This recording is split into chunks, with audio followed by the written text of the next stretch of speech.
Trying to stay healthy can seem like a full-time job sometimes, especially with all the conflicting information that's out there, but I'm here to make that job a little easier. Welcome to the Nutrition Facts podcast. I'm your host, Dr. Michael Greger.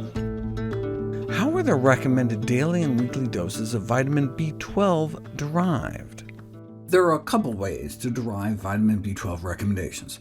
One is called the factorial approach, in which the average requirement of vitamin B12 is calculated as a replacement of daily losses adjusted for dietary bioavailability. So, for example, if people lose an average of 1 microgram of B12 a day, and the bioavailability of tiny amounts of B12 from food is assumed to be about 50%, if you got 2 micrograms a day, you'd absorb 1 microgram, 50%, and that would replace the 1 microgram you lose every day.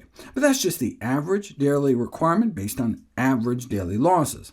The average requirement would mean 50% of people actually need less, and 50% need more. You don't want to cover the needs of only half the population, though, so you add 2 relative standard deviations to cover more like 98% of the population, which just means you up the average requirement by 20 or 40%. So if we add 20% to that 2 micrograms a day we came up with, that comes out to 2.4, which is indeed exactly the RDA for B12 in the United States, and other countries are similar, recommending 1.5 to 4 micrograms a day.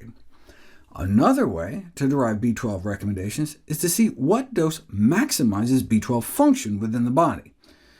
B12 is used to metabolize MMA and homocysteine, and looks like there's additional benefit up to an intake of 6 micrograms. So instead of an RDA of 2.4, maybe we should tell people to get 6, since that appears to normalize all the vitamin B12-related variables. A subsequent, larger study using the same principle found the same kinds of curves maximizing B12 functionality in the same range, suggesting again, instead of 2.4, maybe we should tell people to get somewhere between 4 and 7. Since the bioavailability of tiny amounts in the diet is assumed to be around 50%, that would mean we should shoot for absorbing 2 to 3.5 micrograms into our body every day. The bioavailability of larger amounts found in supplements is different, though. Based on the famous Heinrich equation, down at 1 or 2 micrograms, B12 absorption is about 50%. But as you can see, only about 1% of a 2,000 microgram dose is absorbed. OK, so if we want to absorb 2 to 3.5 a day through fortified foods or supplements, what do? Well, if we ate B12 fortified foods at every meal 3 times a day, how much would we have to get at each meal? If each meal had 2 micrograms, then we would absorb throughout the day 0.9 times 3, or 2.7, which would be in the 2 to 3.5 range we're shooting for. So if you had even like 3/4 of a cup of soy milk at breakfast, and then sprinkled on as little as 1 teaspoon of certain brands of nutritional yeast on your lunch and dinner, you'd be all set. Instead, if you were going to take supplements, how much would you have to take each week to absorb 2 to 3.5 micrograms worth a day? Well, if you took 2,000 once a week, that would get you 19.5, which would average out to about 2.8 a day. If you'd rather take a supplement once a day instead of once a week, 50 microgram tablets are most frequently advised and used. In theory, 50 micrograms would get you 1.9, and in practice it looks like 50 does get you that 2 micrograms. And indeed, in a comparison of chewable 50 microgram daily doses to 2,000 once-a-week doses in vegans and vegetarians with marginal deficiency, they both work just as well in bringing down MMA and homocysteine levels. One option for fortified foods that have enough for once-a-day dosing is leaf-side. Just add water whole food plant-based meals that have 75 micrograms of B12 per serving. Please note that neither I nor Nutrition Facts have ever and will ever accept any money to promote any for-profit product, so unlike almost anywhere on the internet, you know that when I plug a product, it's strictly because I believe in it and think it's going to help people, not because it's lining my pockets. Should we be concerned about getting too much B12? Serious adverse effects, even with high doses of injected vitamin B12, hydroxycobalamin, have never been reported. However, some patients do report acne breakouts after high-dose injections, which I talked about before. What are some of the ways we could get high B12 levels? One could be B12 supplementation, but it could also be due to B12 being released from damaged tissues, or not clearing as well from malfunctioning kidneys. In other words, reverse causation. Instead of high B12 causing disease, disease is causing high B12. How could we tease that out? There is a correlation between high blood B12 and cancer, for example. Which one might be leading to the other? Well, when you treat the cancer, when you shrink the tumors, B12 levels drop, suggesting that the active tumor was the source of high vitamin B12 levels in the circulation, instead of vice versa. And that's what you see when you look at other conditions. The blood B12 concentrations rise as a consequence of acute and chronic illness. A cause and effect relationship between serum B12 concentrations and subsequent disease and mortality has never been demonstrated. In fact, how else can you get lots of B12 in your system? By eating lots of meat. So high B12 levels may be a proxy in some cases for increased intake of meat.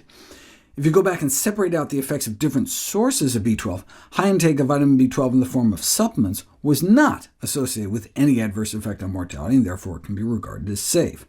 And you see the same thing when you look at the origin of vitamin B12 levels and mortality across the board in a systematic review and meta-analysis of all such studies.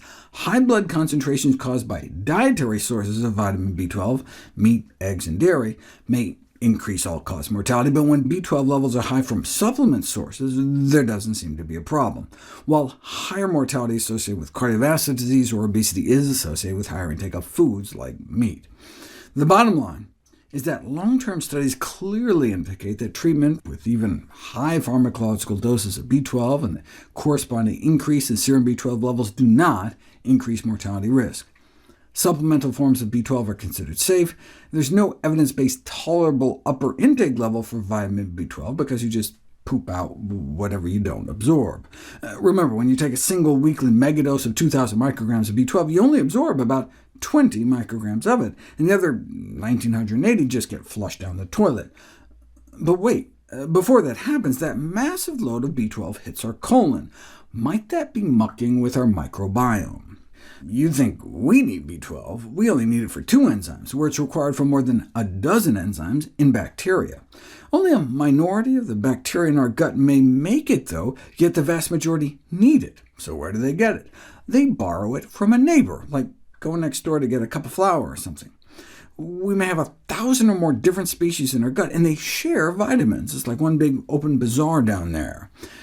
This is just to say that B12 is a big deal for bacteria. It may play an unrecognized role in shaping the structure and function of our microbiome. OK, but for good or for ill, vitamin B12 supplements typically contain doses that far exceed anything we would naturally see evolutionarily, and though it's considered safe, we know our gut bugs are fighting over it all the time. To what extent might excessive levels affect us? If mice are given the human equivalent of just 5,000 micrograms, not much seems to happen to their microbiomes. But if they're given the equivalent of 25,000 micrograms a day, it accelerates the colonization of a bad bug called Citrobacter rodentium. But as its name suggests, it's a mouse-specific pathogen. It's not a bug you even see in humans. But what about B12 in people? To date, very few studies have been done, so the impact of vitamin B12 on our gut microbiome has not been established. And the studies we do have are all over the place. In this one, B12 supplementation in an in vitro colonic stimulation, basically human feces passed through a series of beakers and tubes, the B12 seemed to actually have microbiome benefits. Other similar type studies showed that B12 seemed to have a more limited impact, not affecting bacterial growth, richness, diversity, or total metabolite production. However, there was an increase in propionate, which is a beneficial short-chain fatty acid. In this study, some beneficial bacteria that produce short-chain fatty acids were reduced by B12, but overall the amount of short-chain fatty acids went up. So vitamin B12 supplementation may actually be beneficial for the gut through interactions with our microbiome. So while B12 injections are often used for B12 deficiency, those individuals may be missing out on microbiome benefits of oral supplementation. If anything, the potential risk of giving larger weekly doses versus smaller daily doses would not be from getting too much, but from getting too little. We're counting on that approximate 1% absorption at higher doses. However, this passive absorption may vary between individuals, so if we instead only absorbed 0.5% or 0.1%, we wouldn't get enough dosing once a week. To boost absorption, we can take high doses on an empty stomach. Instead of passively absorbing about 1% of a 500 microgram dose when taken with a meal, absorption is boosted by about 60% on an empty stomach. Although the higher weekly doses have been proven to improve B12 status in deficient populations, since we really don't know the long-term effects of all that extra B12 hitting our colon, an alternative would be to get 2 or 2.5 micrograms at each meal, as I talked about with fortified foods in the last video. Visit NutritionFacts.org/audio to see all the podcast episodes with descriptions that include links to their associated videos. Sources cited and other details are available on each video's page.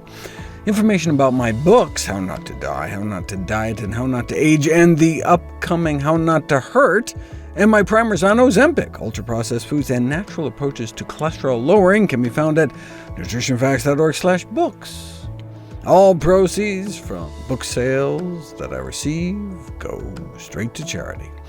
And sign up for our free newsletter at NutritionFacts.org/subscribe to stay updated on the latest bite-sized videos and articles. NutritionFacts.org is a science-based nonprofit, and everything on the website is free. There are no ads, no corporate sponsorships, no kickbacks.